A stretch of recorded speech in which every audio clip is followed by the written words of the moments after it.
Press media के मित्रों, आज के भारत जोड़ो कार्यक्रम में आप सबों को मैं हार्दिक अभिनंदन धन्यवाद देता हूं कि आज भारत जोड़ो यात्रा में आप लोग भी सम्मिलित होकर लगभग 6-7 किलोमीटर पैदल आप लोग आए। ये जज्बा आपका है उसका हम सलाम भी करते हैं और ये जज्बा बने रहे। ये देश हित के लिए, ये लोक हित के लिए, इस देश की लोकतंत्र के लिए ये जज्बा जरूरी है। ये जज्बा के साथ ही हम तो हिंदुस्तान की आजादी की लड़ाई हम लड़कर हिंदुस्तान को आजाद किया था, वो कांग्रेस पार्टी ने किया था।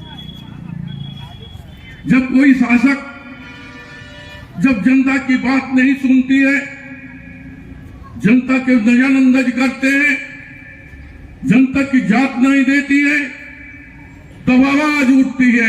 कुछ दबे हुए, कुचले हुए वहां की आम जनता की आवाज उठती है। अरे यार, चिंगारी बनकर जब फटते हैं तो सब कोई साफ हो जाते हैं।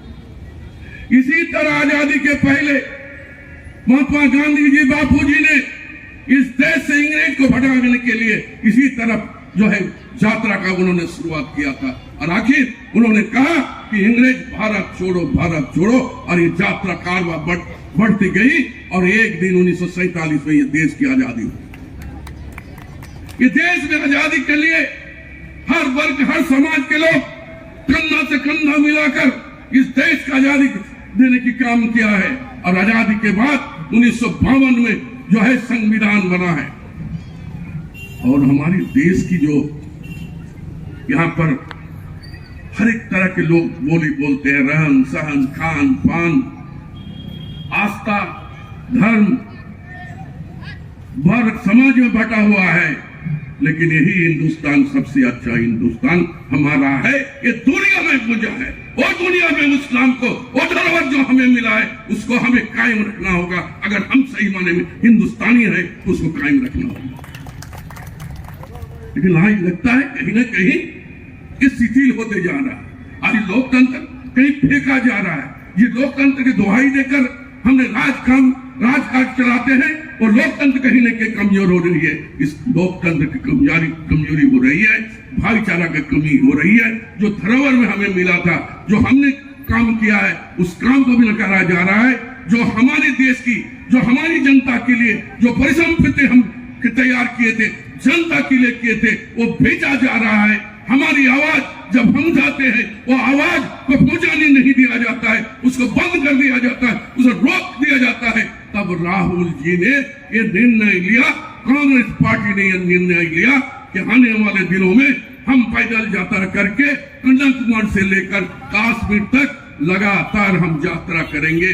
और यहाँ हिंदुस्तानी को ये बात का आग्रह करेंगे कि 2014 में जब भारतीय जनता पार्टी जनता के बीच में जाकर कहा था जो महंगाई जो है एक कांग्रेस सरकार नियंत्रण नहीं कर पाए, मुझे दो, मैं तुमको जो है महंगाई कमा कर घटा देंगे, गैस सिलेंडर हो चाहे खाने पीने की सामान हो।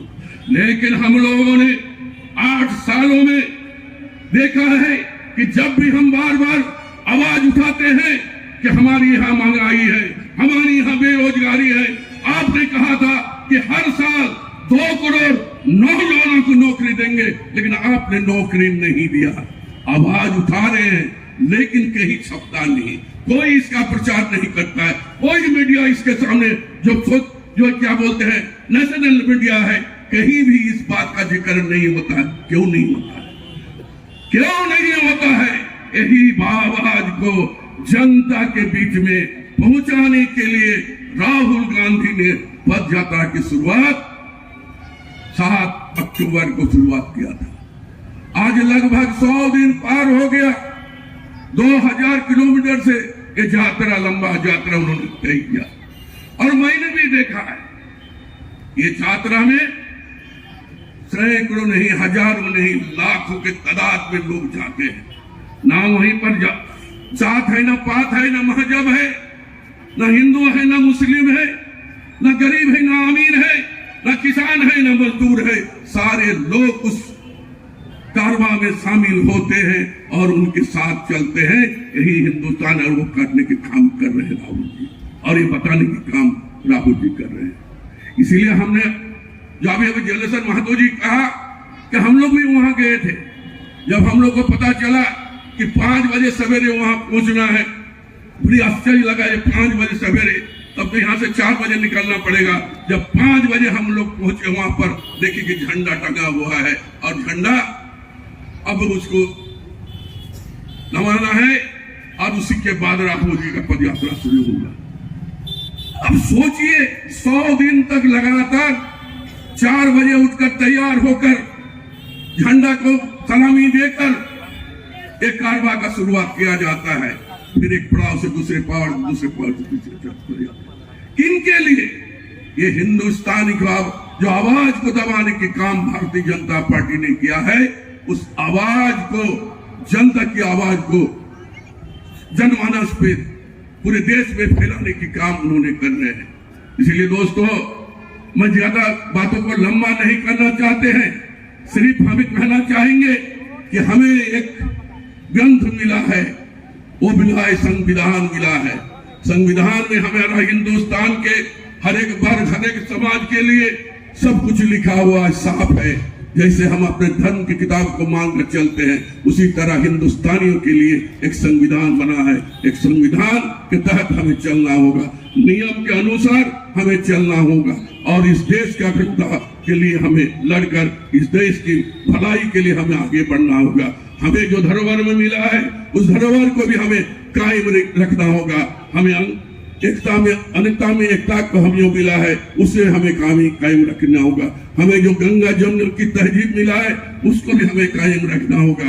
हम और आप मिलकर जो चलेंगे तो निश्चित तौर पर एक देश दुनिया में सबसे आगे की देश माना जाएगा, और हम भी यहाँ पर अमन और चैन के साथ अपने काम करके इस देश को बुलंद पर ले जाएंगे। यही आशा और भरोसा के साथ आपके सामने आकर 2 बात रखने का हमें मौका मिला। हम आप सबको पुनः धन्यवाद भी करना चाहते हैं कि ये पद यात्रा में आए आप लोग, बहुत मेहनत करके आए हैं, फिर आप लोग को जाना है, लेकिन ये सीमित नहीं है। अगर हमें अपना अधिकार प्राप्त करना है, अगर हमें लोकतंत्र को बचाना है, तो निश्चित तौर पर एक गांव में, गंजों में, प्रखंड में इस तरह का कार्यक्रम आप चलाते रहिएगा।